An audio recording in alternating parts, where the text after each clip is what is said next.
कांप उठे थे कौरव जब अभिमन्यु का बदला लेने आया उनका ही छोटा भाई। कौन था अभिमन्यु का छोटा भाई और अर्जुन का दूसरा पुत्र, तो ये जानते हैं। लेकिन वीडियो में आगे बढ़ने से पहले अगर आपने हमारे चैनल को अब तक सब्सक्राइब नहीं किया है तो इसे अभी सब्सक्राइब करें और कमेंट में जय श्री कृष्ण लिखना बिल्कुल न भूलें, ताकि भगवान श्री कृष्ण की कृपा आपके पूरे परिवार पर बनी रहे। अर्जुन के महापराक्रमी पुत्र अभिमन्यु को कौरव पक्ष के 8 से ज्यादा महारथियों ने घेर कर मार डाला था। इस घटना के बाद अभिमन्यु वीरता की निशानी बन गए और कौरव पाप के भागीदार बन गए। 16 वर्ष के उस मासूम बालक को मारते हुए कौरवों ने तनिक भी संकोच नहीं किया, क्योंकि अभिमन्यु कौरव सेना का सबसे बड़ा शत्रु था तथा उसने अनेकों कौरव योद्धा का अंत किया था। इसलिए अभिमन्यु को मारकर कौरव फूले नहीं समा रहे थे। लेकिन अभिमन्यु अर्जुन का इकलौता वीर पुत्र नहीं था जिसको कौरवों ने घेरा।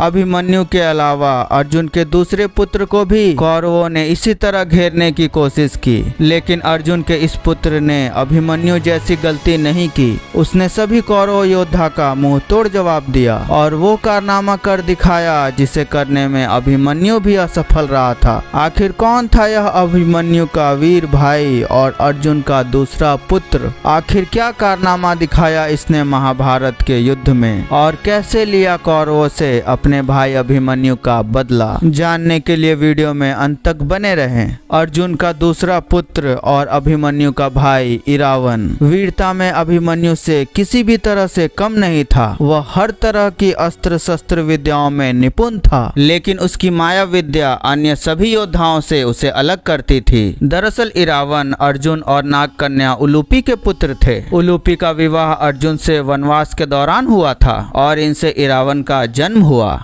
इरावन एक मायावी योद्धा था जिसके जरिए वो बड़े से बड़े राक्षसों से लड़ने की शक्ति रखता था, क्योंकि उसकी माता एक नाग कन्या थी और उसका पालन पोषण उसी माता ने किया था। इसलिए इरावन एक विशाल नाग योद्धा के रूप में उभरा। वो अपनी शक्ति के माध्यम से अनगिनत नागों की सेना को बुला सकता था। इस तरह इरावन महाभारत के युद्ध में पांडवों के तरफ से लड़ने वाला वह योद्धा था जिसको मारना किसी साधारण कौरव योद्धा के बस की बात नहीं थी। युद्ध में उतरते ही इरावन ने कौरव सेना में पूरी खलबली मचा दी। उसने अपनी युद्ध विद्या के दम पर अनेकों कौरव योद्धा को हराया और अनेकों योद्धा का अकेले ही अंत कर दिया। जो कौरव योद्धा इरावन से हारता नहीं था उसे इरावन अपनी माया विद्या के दम पर परास्त कर देता था। इस प्रकार इरावन की माया विद्या और उसके विशाल नागों की सेना का किसी के पास तोड़ नहीं था। इसलिए कौरवों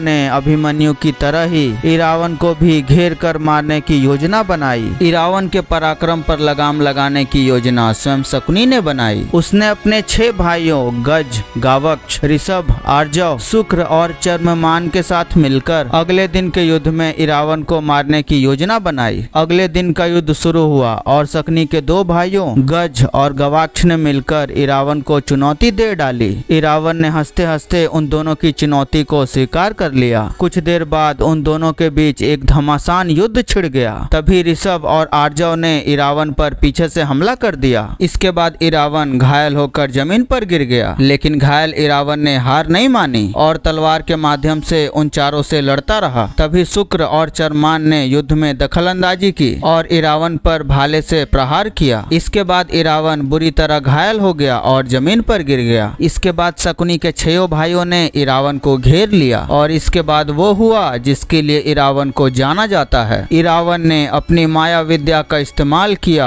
और उन सभी को चकमा दे दिया और अत्यंत बहादुरी से लड़ते हुए शकुनी के सारे भाइयों का अंत कर दिया। ये देख न सिर्फ शकुनी बल्कि समस्त कौरव योद्धा भी दंग रह गए। उनके मन में इरावन के नाम का भय बैठ गया। इस युद्ध के बाद कोई भी कौरव योद्धा इरावन से टक्कर नहीं लेना चाहता था। वो एक बार युद्ध में इरावन को हरा भी देते लेकिन उनके पास इरावन के माया विद्या का कोई भी तोड़ नहीं था। लेकिन सभी कौरव योद्धा में भूविश्रवा ही एकमात्र योद्धा था जो किसी भी माया विद्या से नहीं डरता था। इसके बाद उसने अकेले ही इरावन से लड़ने का निश्चय किया। लेकिन तभी वहां पर भूविश्रवा के 4 बेटों का आगमन हुआ और उन्होंने स्वयं इरावन से युद्ध करने की भूविश्रवा से अनुमति मांगी। उन्होंने कहा कि जो गलती शकुनी के भाइयों ने की थी वो गलती वे कदापि नहीं करेंगे और इरावन को माया विद्या के प्रयोग का मौका ही नहीं देंगे। भूविश्रवा अपने बेटों के इस बात से बड़ा प्रसन्न हुआ और अपने 4 बेटों को इरावन से लड़ने की अनुमति दे दी। अगले दिन का युद्ध आरंभ होते ही भूविश्रवा के 4 बेटे इरावन पर टूट पड़े। लेकिन इस बार इरावन पहले से तैयार था। उसने अपनी पिछली गलतियों से बहुत कुछ सीखा था और उसने बड़ी आसानी से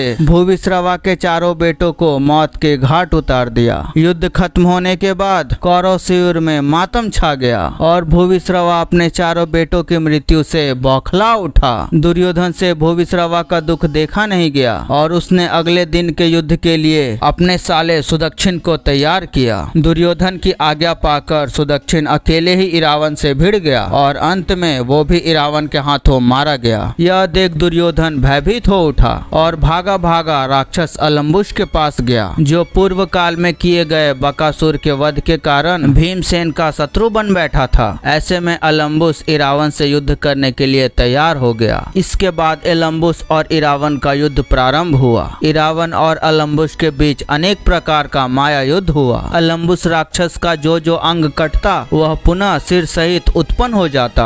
युद्ध में इरावन को हारता हुआ देखकर उसकी नाग सेना भी उसकी रक्षा करने पहुंची, परंतु वह इरावन को अलम्बुस की माया जाल से बचा न सकी और युद्ध के 8वें दिन इरावन वीरगति को प्राप्त हो गए। वहीं दोस्तों, कुछ प्रसिद्ध कहानियों के अनुसार इरावन पांडवों के जीत हेतु देवी चामुंडा को अपनी बलि देना चाहता था। सनातन धर्म में मान्यता रखने वाले कई किन्नर इरावन का पूजा करते हैं, उन्हें देवता मानते हैं। साथ ही इरावन के मृत्यु पर शोक सभा भी मनाई जाती है। कहते हैं इरावन से स्वयं भगवान श्री कृष्ण ने विवाह किया था। इसके पीछे की कथा के अनुसार भगवान श्री कृष्ण ने मोहिनी का अवतार लिया था और उन्होंने इरावन से विवाह किया था और इरावन की मृत्यु के बाद श्री कृष्ण ने विलाप भी किया था, मतलब विधवा मोहिनी ने विलाप किया था। दोस्तों, आपको ये जानकारी कैसी लगी हमें कमेंट करके जरूर बताइएगा।